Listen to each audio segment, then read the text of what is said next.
제7신문 제7계명은 무엇입니까? 답. 제7계명은 간음하지 말라입니다. 71문 무엇이 제7계명에서 요구됩니까? 답. 제7계명은 우리 자신과 이웃의 순결을 마음과 말과 행동에서 지킬 것을 요구합니다. 72문 무엇이 제7계명에서 금지됩니까? 답. 제7계명은 모든 정결하지 않은 생각과 말과 행동을 금합니다. 관련 말씀입니다. 음행을 피하기 위하여 남자마다 자기 아내를 두고 여자마다 자기 남편을 두라.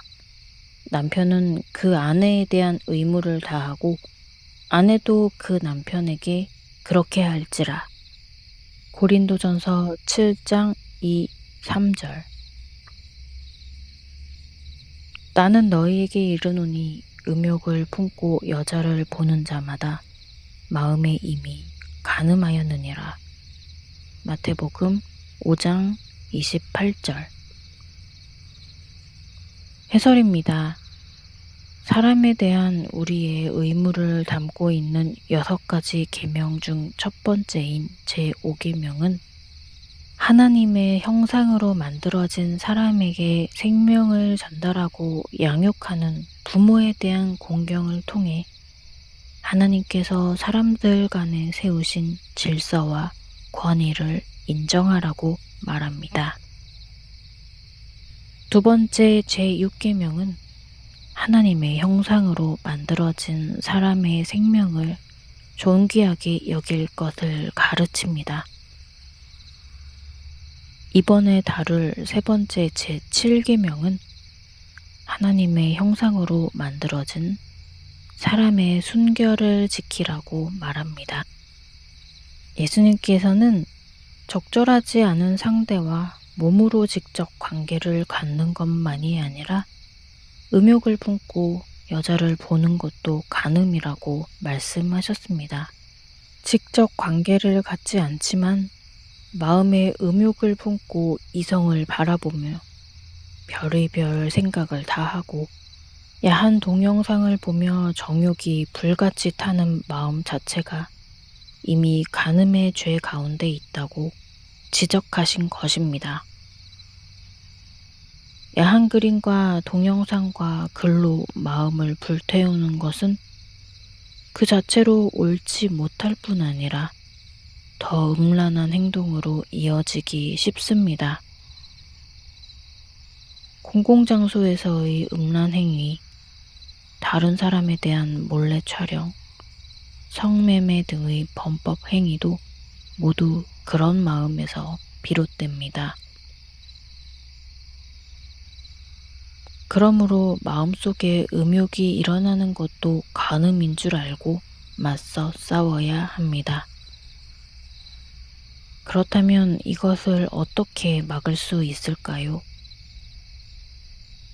이런저런 심리적 처방과 약을 통한 생리적 처방 등이 있겠지만 무엇보다 마음의 음욕을 품지 않겠다는 굳은 결단이 필요합니다. 성령님의 도우심을 받아 악한 정욕을 이기겠다는 굳은 결심이야말로 그 어떤 수단보다 근본적이며 강력합니다. 이 결심이 있을 때 다른 심리적, 생리적 처방도 효과가 있습니다. 그런데 사람은 죄와의 싸움에서 백전백승할 수 없습니다. 그래서 성경은 절제할 수 없거든 결혼하라. 정욕이 불같이 타는 것보다 결혼하는 것이 나으니라 라고 말합니다. 성경은 결연한 의지를 갖고 죄와 싸우되 시험에 들 기회 자체를 가능한 한 없애라고 말합니다.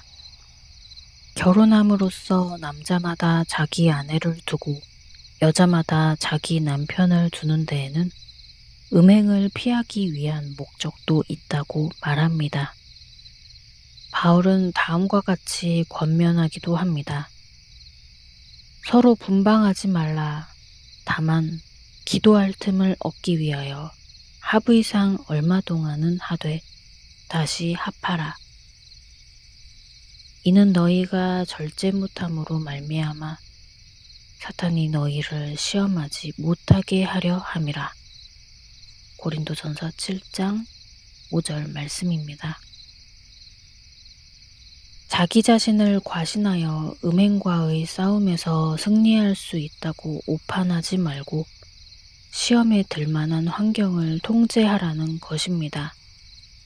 우리는 위대한 신앙의 선조인 다윗이 전쟁에 나가지 않고 왕궁에 홀로 남았다가 정욕을 이기지 못해 간음한 사건을 잊지 말아야 합니다.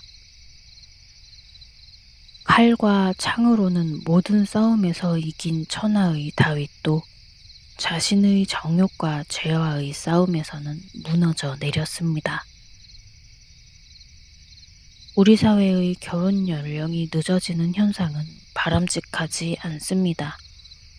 음행을 피하기 위해서라도 결혼 정년기의 사람들은 결혼하는 것이 좋습니다. 신자는 결혼이 음행을 피하게 해준다는 면을 경시해서는 안 됩니다. 모든 것을 다 갖추고 시작하려다가 결혼이 너무 늦어지지 않도록 조심해야 합니다. 또 결혼 후에는 부부가 서로에 대한 의무를 다해야 합니다. 아내는 자기 몸을 주장하지 못하고 오직 그 남편이 하며 남편도 그와 같이 자기 몸을 주장하지 못하고 오직 그 아내가 합니다.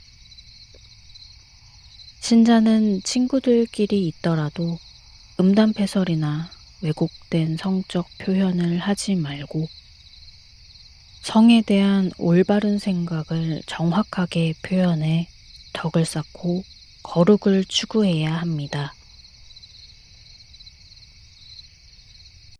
내가 주를 바라오니 성실과 정직으로 나를